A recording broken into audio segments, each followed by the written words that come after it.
이재명 후보의 전국민 재난지원에 대해서 홍남기 경제부총리가 연일 손사래를 치고 있습니다. 들어보시죠. 민주당 이재명 후보께서 최하 추가로 한 30에서 50만 원을 지급해야 된다. 이런 취지의 말씀을 하셨어요. 지급을 한다면은 원래 지급을 할 수 있을까요? 뭐 여러 가지 여건상 올해는 뭐 추경이 있을 수도 없을 것 같고요. 여러 가지 어려울 것 같습니다. 그렇죠. 이미 314조 추경을 했는데 다시 추경을 하지 않으면은 원래 절대로 지급할 수가 없습니다. 부총리 맞죠? 예, 뭐 규모상 자, 앞서 이재명 후보는 이렇게 얘기한 바 있는데 이에 대해서 홍남기 부총리가 이건 불가능하다라고 밝힌 겁니다. 1인당 100만 원은 돼야 된다. 이건 재정 판단의 오류다 이런 말도 했어요. 추가로 50만 원 더 지급해야 된다는 건데 전재수 의원님, 홍남기 경제부총리는 그냥 곡간 지킴이로서 반대하는 게 아니라 계산해도 저건 불가능하다라는 취지로 지금 얘기를 하거든요. 누구 말이 맞는 겁니까? 이재명 후보 말이 맞는 겁니까?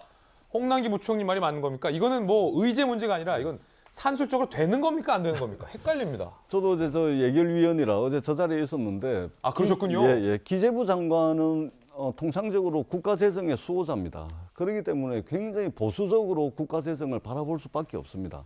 그다음에 정부 재정 지출이라는 것은 그냥 필요하면 막 쓰는 것이 아니고 5년 단위로 해가지고 중기 재정 계획이라는 것이 있습니다. 지금 2021년부터 25년까지 중기 재정 계획 아래서 홍남기 부총리는 국가 재정의 수호자로서 보수적으로 보고 있는 것이고요.